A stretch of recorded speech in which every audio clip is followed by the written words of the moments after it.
Hello friends, I thought I'd make a video today to tackle an issue I'm seeing a lot of in some of the comments in my recent videos. This is actually an issue that I have talked about numerous times in previous videos in years past, a couple times this year as well. I'm going to link some of the more detailed information in previous videos at the end of the video. So if you want some more in regards to what you could expect to see on some of your tax transcripts, I'll put those links at the end of the video for you. Specifically today, I want to talk about the 570 code /971 that a lot of people are seeing pop up on their transcripts after the most recent update. So for those of you that don't know, the 570 code is a freeze code on your refund. And the 971 is a letter that's associated with that freeze as why the IRS is freezing the refund. So what this basically means is that your return has been flagged by the system, and now that someone has to review it. Now, these reviews can take anywhere from a week to months. So basically what you want to do is you want to prepare yourself for the possibility, it's a very small possibility, but a possibility that the review could take a while.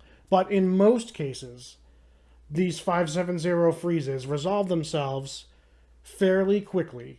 What you're going to be looking for with the 570 code is a 571 release code once that review is complete, and then you'll see the 846 refund issue code. 846 refund issue code shortly after that. So on average, the history tells us that the reviews take between 2 to 3 weeks for the most simplest fixes on the return. Sometimes if it's a more complicated situation or there's information they're waiting for from other parties like your employer, those reviews can take a lot longer. So that's why the spectrum is so wide. Like, it could be something super simple that the IRS can just fix on their end and be done with it. So I'll give you an example. There was a lot of 570 codes that popped on people's transcripts last week. In many cases, it was because they had accidentally claimed the recovery rebate credit for stimulus payments when they had already received them. The IRS was quickly able to match those up in that batch, see that those people had already claimed it, they adjusted it on their own, and then like this week when the transcripts updated, the 571 release code was on the transcripts and those people got a refund date.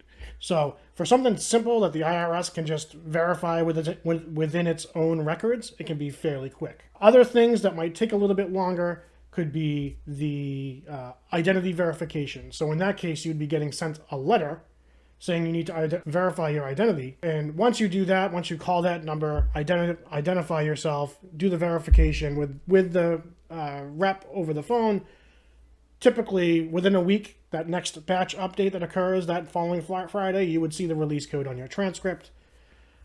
Other things that could require you to do something would be if they sent you a letter saying they're requesting more information. Perhaps you had deductions that you claimed or credits you claimed, and they might require proof, in which case you would have to mail them proof that you are eligible to receive those deductions or credits. That could take a while to sort out. And of course, if they're doing wage verification, they are waiting on wage income from your employer, which how long you have to wait really depends on how quickly your employer sends that information that the IRS requested. Now, if you wanted to know specifically about what the letter says, if they have issued you a letter, it would be in your IRS account, meaning that same account that you use to check your transcript. You have an IRS online account, and they post all notices and letters that they have mailed you recently. So what you would do is, the easiest way to do it is just to Google IRS online account, and then you'll see an option that says log into your IRS online account. You make sure it's the irs.gov website. And then you log in the same as you log into your transcript account, whether it's the IRS online account or the id.me account. However you log in to see your transcripts, you log in the same exact way. It's just a different section of the irs.gov website. Then you would go over to the top right corner where it says menu, and you can go down and you'll see letters and notices.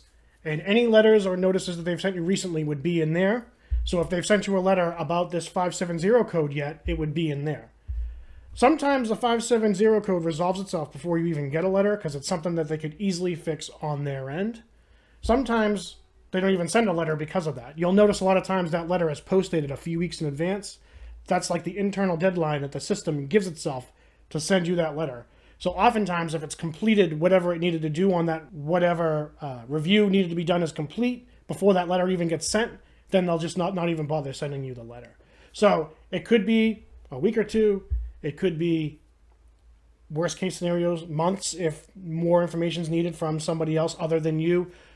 So basically all you can do is sit tight and check every week in the updates. As I've said numerous times now, especially if you have a 570 code, you're going to get, the only time you're ever going to update now with the 570s is every Friday on the transcripts.